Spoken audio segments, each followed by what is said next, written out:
안녕하세요. 짬비입니다. 1장 1조 목적부터 바로 시작하도록 할 거고요.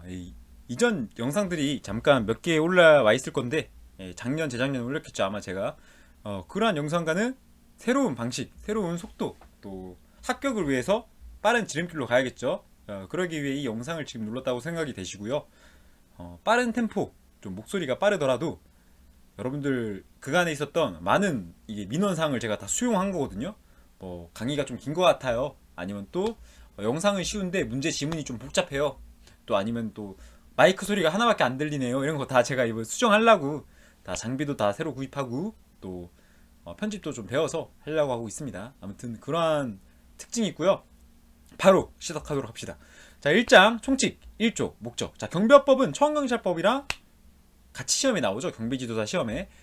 그래서 비교 대상이 많이 되고요. 경비업이라 하면 먼저 목적을 바로 보기 전에 밑으로 좀 내려갑시다. 어디 있을까요? 여기 있네요. 경비업이라 하면 경비 업무의 전부 또는 일부를 도급받아서 행하는 영업을 말한다. 정의부터 보자고요. 정의부터. 그래서 우리 경비업은 전부 또는 일부를 도급받아 행하는 영업이구나. 왜 전부 또는 일부를 했을까요? 만약에 전부라고 해보면은 여기 보이는 가나 다라 마 이 모든 특수경비 업무를 다 해야지 경비업이라 하겠죠. 근데 그런 게 아니라 전부를 해도 되고 너가 이 중에서 하나만 도급받아서 해도 돼 라고 했으니까 전부 또는 일부를 도급받아서 행하는 영업이구나, 이렇게 아시면 돼요.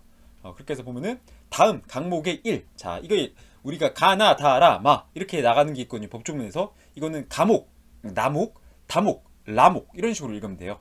자, 그렇게 해서 쭉 가면은 가목, 시설 경비 업무. 경비를 필요로 하는 시설 및 장소, 이거를 뭐라 한다? 이하 경비 대상 시설. 이 법조문에서는 경비 대상 시설이라는 말이 나오면은 경비를 필요로 하는 시설 및 장소겠구나 라고 알면 됩니다. 경비 대상 시설에서 도난, 화재, 그 밖에 혼잡, 이거는 여러분들이 이제 경비지도사 시험 치는 순간까지 치고 나서도 알아야 될 사항입니다.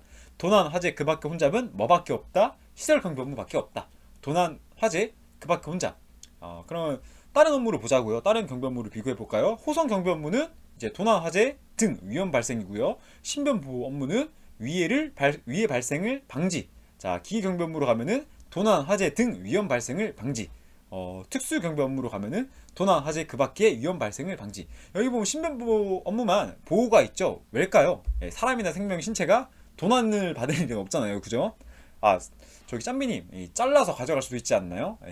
그런 거 자르는 순간 위해 발생을 방지해야겠죠. 자르기 전에 막아야 된다. 그렇게 하시면 되고요. 다시 읽어봅시다. 도난, 화재, 그 밖의 혼잡 등으로 인한 위험 발생을 방지하는 업무가 뭐다? 시설 경비 업무다. 호송 경비 업무는 운반 중에 있는, 왜 운반 중이라 했을까요? 만약에 저장된 물건을 지키는 건 뭐다? 시설 경비 업무가 되겠죠. 그죠? 우리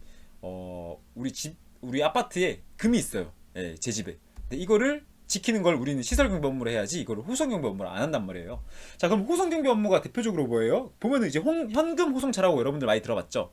그런 걸 하는 거를 호송 경비 업무라고 합니다. 그래서 운반 중에 있는 현금, 유가증권, 기금속, 상품, 그 밖의 물건에 대하여 도난, 화재 등 위험 발생을 방지하는 업무를 말합니다. 자, 호송 경비 업무를 해서 또 경비업법에 나중에 등장할 파트가 있는데 무기의 후송과 관련돼서 또 알게 될 거예요. 그렇기 때문에 무기 후송하는 것도 호송 경비의 일종이겠구나 라고 아시면 됩니다. 자, 신변 보호 업무. 신변 보호 업무는 사람의 생명이나 신체, 자, 동물은 안 나오죠. 사람이 동물에 포함이 될지언정 동물과 사람을 구분했다, 이렇게 아시면 되고요. 사람의 생명이나 신체에 대한 유해 발생을 방지하고 그 신변을 보호하는 업무를 신변 보호 경비 업무, 다시 신변 보호 업무라고 말한다. 라목, 기계 경비 업무.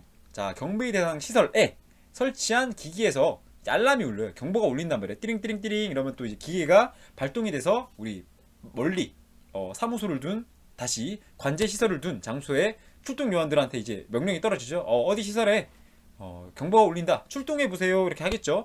그래서 경비 대상 시설에 설치한 기계에 의해서 감지 송신된 정보를 경비 대상 시설 외의 장소에 설치한 관제 시설의 기기로 수신하여서 도난, 화재 등 위험 발생을 방지하는 업무를 말합니다. 특수경비 업무, 이제 공항, 항공기를 포함한다. 포함한다 중요하겠죠. 이게 무슨 말일까요? 자, 공항이면은 이제 공항 등 대통령령이 정하는 국가 중요시설의 경비 및 도난, 화재 그 밖의 위험 발생을 방지하는 업무인데, 여기서 중요한 게 항공기를 포함한다가, 항공기가 비행기를 이륙을 하잖아요. 이륙하는 경우에 그 안에서 지키는 사람도 특수경비로 봐야 하나?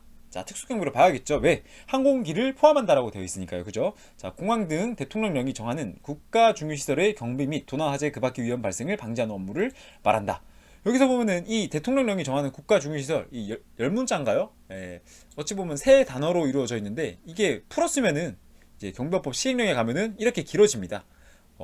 대통령령이 정하는 국가 중요시설이라 함은 공항, 항만, 원자력 발전소 등의 시설 중입니다. 이 시설이다로 끝나면 안 되고요. 시설 중에서 국정원장이 지정하는 국가보안 목표시설과 국방부 장관이 지정하는 국가 중요시설을 말한다 라고 아시면 돼요. 알겠죠?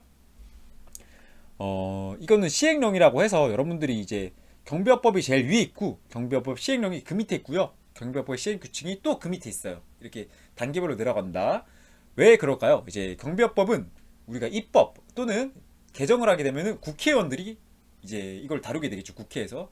국회의원 누가 뽑았어요? 국민이 뽑았잖아요. 국민은 뭐다? 나라의 주인. 예, 그렇기 때문에 제일 세다. 이런 식으로 생각하면 되고요. 경비업법 시행령 같은 경우에는 이 대통령령이라고 합니다. 대통령 명령으로 인해서 경비업법에서 이제 정한 기준에 의해 여러분들이 정한 기준에 의해서 필요한 것들 좀 바꿔야 될 것들을 대통령이 바랄 수 있고요. 이런 거는 좀 중요한 거고 이 그 밑에 서류 양식이나 아니면 절차가 있어요. 그런 거는 대통령이 정하기보다는 실무자들이나 아니면은 행정기관에서 정하는 게 낫겠죠. 그래서 행정안전부령으로 정한다.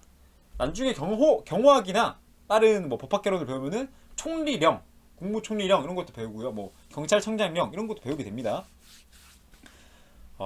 해서 국정원장이 지정하는 국가보안 목표 시설과 또 통합방위법에 따른 국방부 장관이 지정하는 시설 중 시설이다. 예, 앞에 대상하는 시설 중에서 이렇게 아시면 쉽고요. 예, 우리가 따고 싶은 자격이죠. 경비지도사. 경비지도사라 하면 지도, 감독, 교육하는 자를 말하며 일반 경비지도사와 기계 경비지도사로 구분한다. 이렇게 되어 있는데 이거는 이제 정확히 말하면은 지도, 감독, 교육하는 자를 말하고요.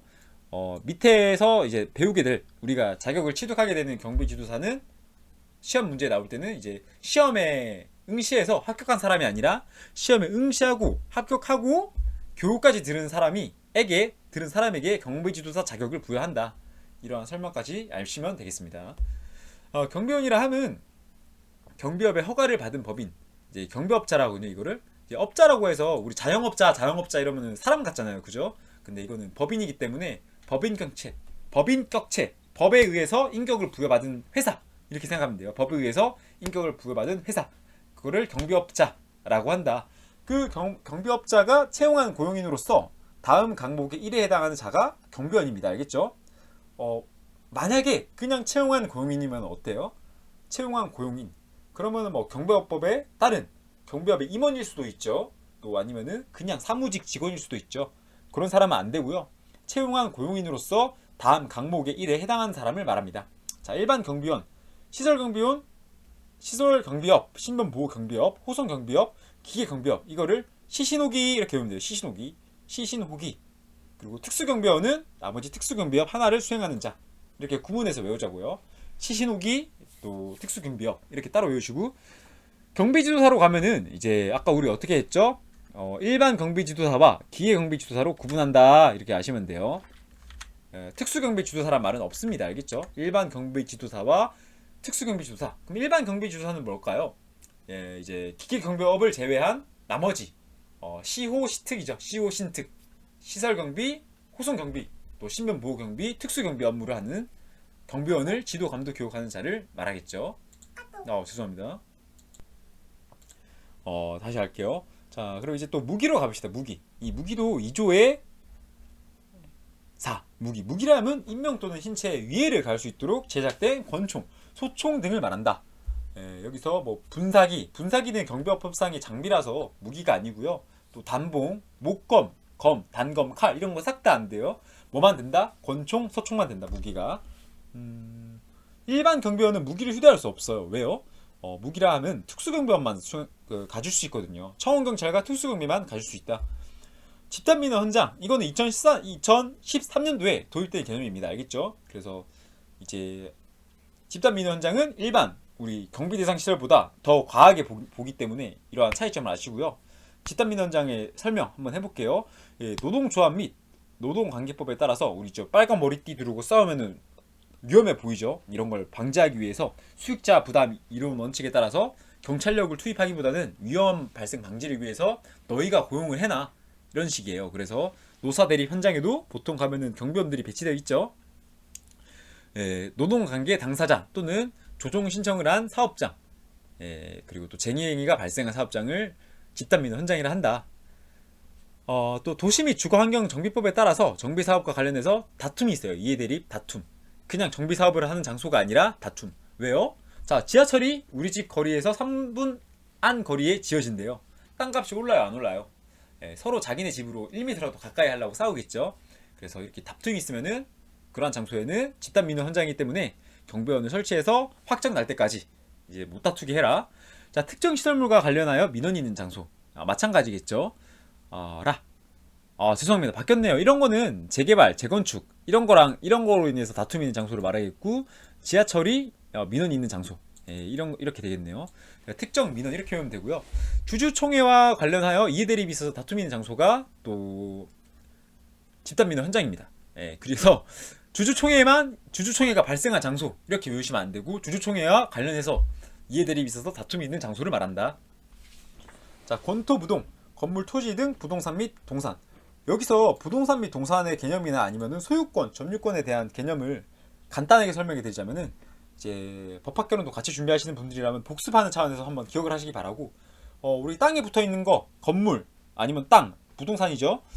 근데 이제 나무 같은 건 뭘까요? 나무도 부동산입니다.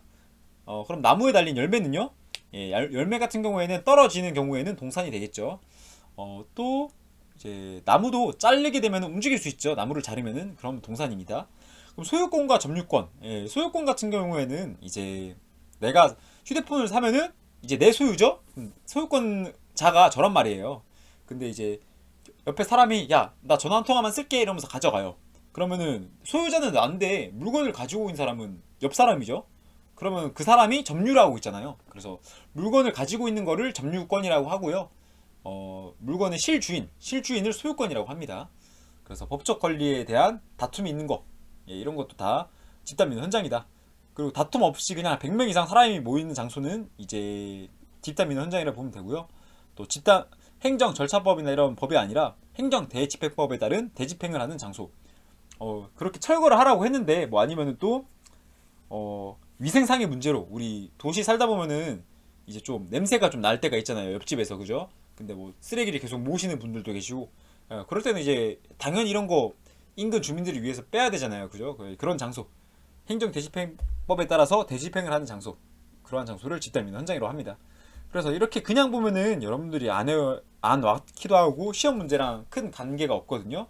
그래서 외우실 때는 두 문을 따서 노정 특정, 법백명, 주주 대집행. 노정 특정 좀 외우기 쉽죠? 제가 최대한 발음을 유사하게 섞었는데, 노정 특정, 법백명, 주주 대집행, 이걸 1차로 외우시고요. 이렇게 외우시고 나서 나머지 이 특정만 민원이고 나머지는 다툼이 있는 장소구나. 그리고 얘는 이 두 개, 백명과 대집행은 그냥 대집행하는 장소랑 또 모이는 장소기만 하면 되는구나. 이렇게만 아시면 됩니다. 또 3조, 경비업은 법인이 아니면 이를 영위할 수 없다 라고 설명을 했어요. 알겠죠? 무슨 뜻일까요? 이제 법인이란 법력에 의해서, 기타 법령에 의해서 이제 회사, 사람들이 많이 모이는 회사 있잖아요, 여러분들. 우리 삼성도 법인이라 하겠죠. 삼성 법인. 또 아니면은 또 큰 회사 뭐 있을까요?